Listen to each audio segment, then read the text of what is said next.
নমস্কাৰ এই মুহূৰ্তত আহি পৰিছে ৰাতিপুৱাৰ কেইবাটাও বিগ ব্ৰেকিং নিউজ। আজি হৈছে ৩ জানুৱাৰী। ৰেচন কাৰ্ডৰ হিতাধিকাৰীৰ বাবে প্ৰতি মাহতে ১,০০০ টকা অসমৰ মুখ্যমন্ত্ৰী হিমন্ত বিশ্ব শৰ্মাই কৰিছে বৃহৎ ঘোষণা। যদি আপোনাৰ ৰেচন কাৰ্ড আছে তেন্তে আপোনাৰ বাবে অত্যন্ত ভাল খবৰ। যদি আপুনি চৰকাৰী ঘৰৰ বাবে জিঅ' টেকিং কৰিছে, চৰকাৰী ঘৰৰ টকা সোমাব একাউণ্টত। আপুনি চৰকাৰী ঘৰৰ বাবে জিঅ' টেকিং কৰিছে নেকি? PM কিষাণৰ প্ৰতিজন হিতাধিকাৰীৰ বেংক একাউণ্টত ২,০০০ টকাৰ পৰিৱৰ্তে ৪,০০০ টকা প্ৰদান কৰিব কেন্দ্ৰীয় চৰকাৰে। PM কিষাণৰ ২২ নং কিস্তিক লৈ ডাঙৰ খবৰ আহি পৰিছে। আত্মীয় গোটৰ প্ৰতিজন মহিলাৰ বেংক একাউণ্টত সোমাই গ'ল ১০,০০০ টকা। আপোনাৰ একাউণ্টত এতিয়ালৈকে টকা সোমাইছে নে নাই কমেণ্ট কৰি জনাই দিয়ক। অৰুণোদয়ৰ প্ৰতিজন হিতাধিকাৰীৰ বাবে ভাল খবৰ। লগতে কেইবাটাও ৰাজনৈতিক খবৰৰ লগতে অৰাজনৈতিক খবৰ যুগুত কৰা হৈছে আজিৰ দিনটোত। গোটেই অসম তথা ভাৰতৰ বিভিন্ন প্ৰান্তৰ পৰা যুগুত হৈছে কেইবাটাও ডাঙৰ খবৰ। এনেবোৰ খবৰ নিতৌ পাই থাকিবলৈ চেনেলটি ছাবস্ক্ৰাইব কৰি ভিডিঅ'ত এটা লাইক কৰিবলৈ নাপাহৰিব। আজিৰ আমাৰ প্ৰথম খুবেই গুৰুত্বপূৰ্ণ খবৰ হৈছে অসমবাসীৰ বাবে এটা ডাঙৰ খবৰ। লাখ লাখ ৰেচন কাৰ্ডৰ হিতাধিকাৰীৰ বাবে ভাল খবৰ। ৰেচন কাৰ্ড থকাসকলে লাভ কৰিব প্ৰতি মাহে ১,০০০ টকা। দৰিদ্ৰ পৰিয়ালক আৰ্থিকভাৱে সকাহ দিবলৈ এই সিদ্ধান্ত চৰকাৰৰ। বাৰ্ষিক আয় ২ লাখতকৈ কম হ'লে পাব ১,০০০ টকা। হিতাধিকাৰী বেংক একাউণ্টত পোনপটীয়াকৈ জমা হ'ব এই ধনৰাশি। এই সুবিধা ল'বলৈ হিতাধিকাৰী কৰিব লাগিব আবেদন। ৰাজ্যিক খাদ্য আৰু অসামৰিক যোগানৰ ৱেবছাইটত কৰিব পাৰিব আবেদন।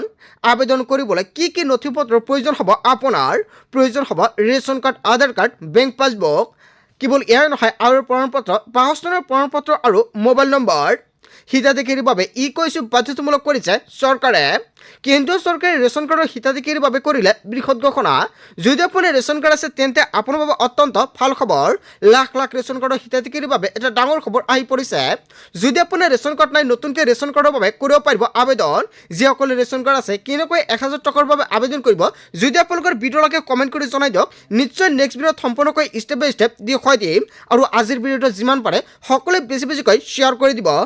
তাৰপিছত অসমবাসী ৰাজক জনাইছোঁ আমাৰ পৰৱৰ্তী খুবেই গুৰুত্বপূৰ্ণ খবৰ, লগতে ডাঙৰ খবৰ। নৱবৰ্ষৰ দ্বিতীয় দিনটোতে কোটি কোটি কৃষকৰ বাবে ভাল খবৰ। শীঘ্ৰে প্ৰতিগৰাকী কৃষকৰ একাউণ্টত সোমাব PM কিষাণৰ ২২ নং কিস্তিৰ ধনৰাশি। প্ৰতিগৰাকী কৃষকৰ একাউণ্টত সোমাব ২,০০০ টকা। আপুনি সাজু হওক PM কিষাণৰ ২২ নম্বৰ কিস্তিৰ ধন ল'বলৈ। PM কিষাণৰ তালিকাত আপোনাৰ নাম অন্তৰ্ভুক্ত হৈ আছে নেকি? নতুন নিয়মেৰে এইবাৰ দেশৰ কৃষকৰ একাউণ্টত জমা হ'ব ধনৰাশি। নতুন বছৰতে কোটি কোটি কৃষকৰ একাউণ্টত এই টকা প্ৰদান কৰিব। আজিয়ে কৰিলেও KYC আপডেট। যদি আপুনি এতিয়ালৈকে KYC আপডেট কৰা নাই, KYC কৰক। KYC আপডেট নকৰিলে লাভ নকৰিব PM কিষাণৰ ধনৰাশি। আপুনি কেনেকৈ KYC আপডেট কৰিব? জালিয়াতিৰ নাম সন্নিৱিষ্ট কৰা হাজাৰ হাজাৰ ভুৱা কৃষকৰ নাম কটা গৈছে তালিকাৰ পৰা। যদি আপুনি PM কিষাণৰ টকা কণ্টিনিউ পাই আছে, এতিয়াই তালিকাত এবাৰ চাই লওক আপোনাৰ নাম আছে নেকি। যদি আপোনাৰ সঠিক নথিপত্ৰ আছে তেনে ক্ষেত্ৰত একো কৰিব নালাগে। যিসকলে জালিয়াতিৰ নাম সন্নিৱিষ্ট কৰিছিল সেইসকলৰ নাম কৰ্তন কৰা হৈছে তালিকাৰ পৰা। PM কিষাণৰ ২২ নং কিস্তিৰ ধন পাবলৈ সাজু হওক প্ৰকৃত কৃষকসকল। মুকলি কৰা হৈছে হেল্পলাইন নম্বৰ অন 5526। যদি কিবা অসুবিধা হয় আপুনি দিব পাৰিব অভিযোগ। অতি শীঘ্ৰে PM কিষাণৰ ২২ নং কিস্তিৰ টকা সোমাব। কোনে ২,০০০ টকা পাব আৰু কোনে ৪,০০০ টকা সোমাব। ইয়াক লৈ কেন্দ্ৰীয় চৰকাৰৰ ফালৰ পৰা জাৰি কৰিছে জাননী। আৰু কোনে KYC কৰিব লাগিব। যদি আপুনি কণ্টিনিউ আপোনাৰ একাউণ্টত PM কিষাণৰ টকা পাই আছে তেন্তে আপোনালোকৰ একো কৰিব নালাগে। যিসকল কৃষকৰ একাউণ্টত আগতে টকা পাইছিলে এতিয়াও টকা নাপায়, সেইসকল কৃষকৰ কৰিব লাগিব ৩টা গুৰুত্বপূৰ্ণ কাম। নম্বৰ ১, প্ৰথমতে কৰিব লাগিব ই-KYC। আপুনি কেনেকৈ ই-KYC কৰিব? ই-KYC কৰাৰ বাবে আপুনি এতিয়া মোবাইল ফোনৰ জৰিয়তে কৰিব পাৰিব অথবা CSC চেণ্টাৰত গৈ কৰিব পাৰিব আপুনি ই-KYCৰ কাম কাজ। নম্বৰ ২, আপুনি বেংক একাউণ্টৰ KYC আপডেট কৰিব লাগিব।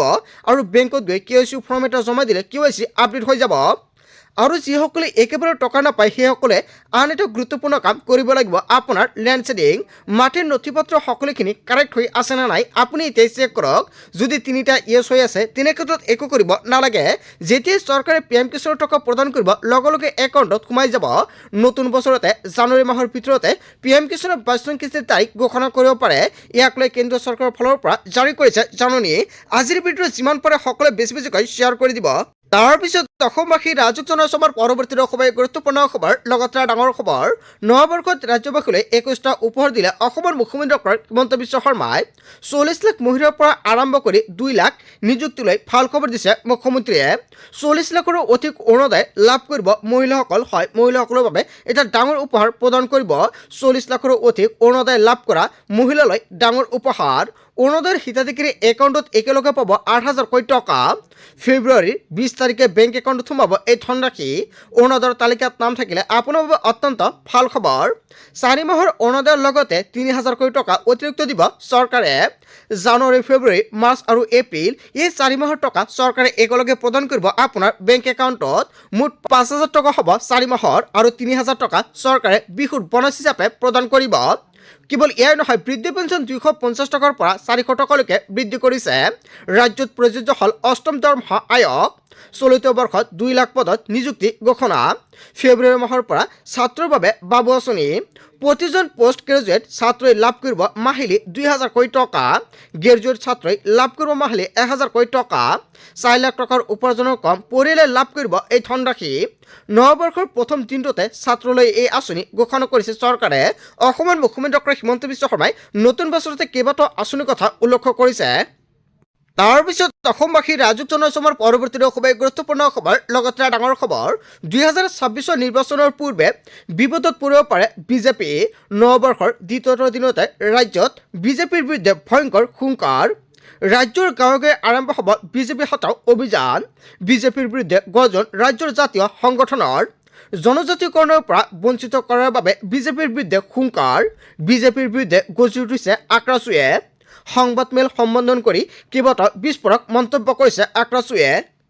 তাৰপিছত অসমবাসী ৰাজুক জনাইছো আমাৰ পৰৱৰ্তী অসমৰ গুৰুত্বপূৰ্ণ খবৰ লগতে ডাঙৰ খবৰ ৰাজ্যৰ সত্ৰ আৰু নামঘৰৰ উদাসীন ভকত লৈ মাহিলী প্ৰদান কৰা হ'ব ধনৰাশি প্ৰতি মাহৰ 10 তাৰিখে একাউণ্টত সোমাব 1,500 কোটি টকা জিলা আয়ুক্তৰ যোগেদি ৰাজ্যজুৰি তালিকা প্ৰস্তুত দিছপুৰ লোকসভা ভৱনত আঁচনিৰ শুভ আৰম্ভণি কেৱল এয়াই নহয় জিলা ভিত্তিক ভকতসকলৰ সংখ্যা ঘোষণা কৰিছে মুখ্যমন্ত্ৰী ডক্টৰ হিমন্ত বিশ্ব শৰ্মাই বৰপেটা 10 গৰাকী ধুবুৰীত 8 গৰাকী গোৱালপাৰা 8 গৰাকী গোলাঘাটত 6 গৰাকী যোৰহাটত 54 গৰাকী আৰু কামৰূপত 14 গৰাকী লখিমপুৰত 22 গৰাকী আৰু মাজুলীত 474 গৰাকী নলবাৰীত 6 গৰাকী আৰু নগাঁৱত 7 গৰাকী ওদালগুৰিত 3 গৰাকী শিৱসাগৰত 5 গৰাকী আৰু শোণিতপুৰত 3 গৰাকী ভকত আছে ৰাজ্যৰ সৰ্বমুঠ 620 গৰাকী ভকতলৈ প্ৰদান কৰা হ'ব এই ধনৰাশি সত্ৰৰ মাটি বেদখলৰ বিৰুদ্ধেও কঠোৰ ৰাজ্য চৰকাৰ 15,288 বিঘা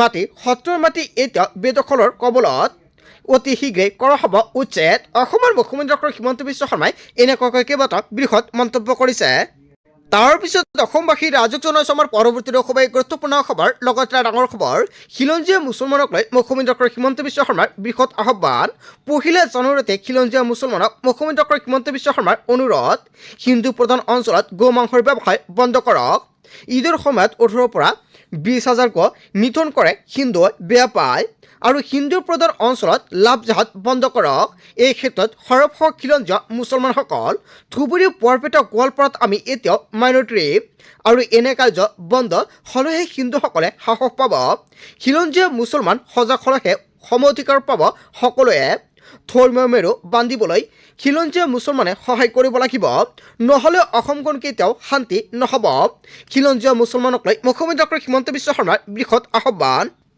তাৰপিছত অসমবাসী ৰাজুক জনাইছো আমাৰ পৰৱৰ্তী অসমৰ গুৰুত্বপূৰ্ণ খবৰ লগতে ডাঙৰ খবৰ নতুন বছৰত ৰাজ্যত হ'ব সৰ্ববৃহৎ উচ্ছেদ অভিযান বছৰৰ পহিলা দিনটোতে বেদখলকাৰী সকিয়নি মুখ্যমন্ত্ৰীৰ 3 জানুৱাৰীত ৰাজ্যত হ'ব বৃহৎ উচ্ছেদ অসমত বনভূমিৰ পৰা 1,25,000 বিঘা বেদখলমুক্ত হৈছে বন বিভাগৰ ভূমি অধিক সুৰক্ষিত হৈছে ৰাজ্যত কাজিৰঙা চিৰিয়াখানাকে ধৰি বনভূমি হ'ব অধিকাৰ সুৰক্ষিত এনেকুৱাকৈ মুখ্যমন্ত্ৰী ডক্টৰ হিমন্ত বিশ্ব শৰ্মাই বৃহৎ মন্তব্য কৰিছে কাজিৰঙা চিৰিয়াখানাকে ধৰি বনভূমি হ'ব অধিক সুৰক্ষিত ভূমি বেদখল কৰা কোনো লোকক সাৰি নাযাব ৰাজ্যত নতুন বছৰত ৰাজ্যত সৰ্ববৃহৎ ঘোষণা কৰিছে মুখ্যমন্ত্ৰী ডক্টৰ হিমন্ত বিশ্ব শৰ্মাই হয় নতুন বছৰতে ভয়ংকৰভাৱে এনেকুৱাকৈ উচ্ছেদ অভিযান আৰম্ভ কৰিব চৰকাৰে আৰু যোৱাকালিৰ পৰা আৰম্ভ হৈছে উচ্ছেদ অভিযান তাৰপিছত অসমবাসী ৰাজুক জনাইছো আমাৰ পৰৱৰ্তী অসমৰ গুৰুত্বপূৰ্ণ খবৰ লগতে ডাঙৰ খবৰ অসমৰ সংখ্যালঘু জনসংখ্যাক লৈ নতুন সিদ্ধান্ত মুখ্যমন্ত্ৰী হিমন্ত বিশ্ব শৰ্মাৰ মুছলমানৰ সন্তানৰ সংখ্যা হ্ৰাস কৰিবলৈ পৰামৰ্শ দিছে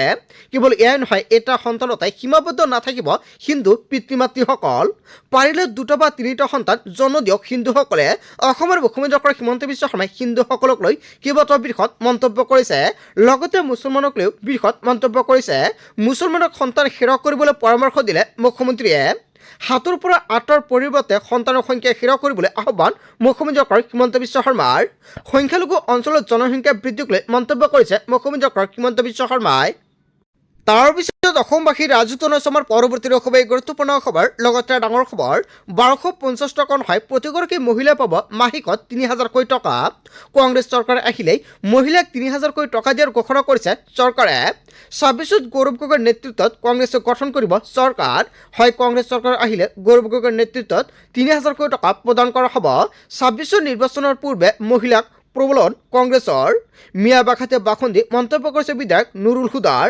1250 টকা নহয় প্ৰতিগৰাকী মহিলাই লাভ কৰিব 3000কৈ টকা আৰু প্ৰতি মাহত এই টকা প্ৰদান কৰিব কংগ্ৰেছে তাৰ পিছত অসমবাসী ৰাজুক জনাইছো আমাৰ পৰৱৰ্তী অসমৰ গুৰুত্বপূৰ্ণ খবৰ লগতে ডাঙৰ খবৰ জাতিৰ যদি পৰিচয় নাথাকে বিশেষৰ কোনো মূল্য নাথাকে দেশত শক্তি থকালৈকে অচিনাকি মানুহক শান্তিত থাকিবলৈ নিদিও অচিনাকি লোকক মাটি বিক্ৰী নকৰিব চাকৰি নিদিব অচিনাকি লোকক অচিনাকি লোকক জাতিৰ বৰ্গত সোমাবলৈ নিদিব ইয়া কৰিলে এটা দশকৰ ভিতৰত আমাৰ জাতি মহাশক্তিশালী পৰিণত হ'ব অসমৰ 3,50,00,000 জনতালৈ আহ্বান মুখ্যমন্ত্ৰী হিমন্ত বিশ্ব শৰ্মাৰ ফৰেষ্টৰ মাটিৰ পৰা আঁতৰি যাওক অচিনাকি মানুহ জাতি জাগিছে জাতি জাগিব অসমীয়া জাতি আজি সংকটৰে পৰিপূৰ্ণ আমি সকলোৱে সাৱধান হ'ব লাগিব আমাৰ গুৰু কেৱল শংকৰদেৱ আৰু মাধৱদেৱ আমাৰ গুৰু শংকৰ এজন ফকীৰ নাছিল মহাপুৰুষ শংকৰদেৱক আজান ফকীৰৰ লগত তুলনা নকৰিব শংকৰ মাধৱ আমাৰ জাতীয় জীৱনৰ প্ৰাণ প্ৰতিষ্ঠাতা সূৰ্যচন্দ্ৰ থকালৈকে শংকৰ মাধৱৰ আমাৰ মাজত জীয়াই থাকিব বিশেষ আৰু জাতীয় পৰিচয় একেলগে গ'লে অসমীয়া জাতি মহাজাতি হ'ব অচিনাকি মানুহক উচ্ছেদ কৰি 1,25,000 বিঘা মাটি মুকলি কৰিছোঁ অচিনাকি মানুহক অসমৰ ভূমিত শান্তিত থাকিবলৈ নিদিও বটদ্ৰৱাত গৰ্জি উঠিছে অসমৰ মুখ্যমন্ত্ৰী হিমন্ত বিশ্ব শৰ্মাই হয় গোটেই অসম তথা ভাৰতৰ বিভিন্ন প্ৰান্তৰ পৰা যুগত হৈছে কেইবাটাও ডাঙৰ খবৰ এনেবোৰ খবৰ নিতৌ পাই থাকিবলৈ চেনেলটি ছাবস্ক্ৰাইব কৰি ভিডিঅ'ত এটা লাইক কৰিবলৈ নাপাহৰিব। সো থ্যাংক ইউ ফৰ ৱাচিং ফুল ভিডিঅ'।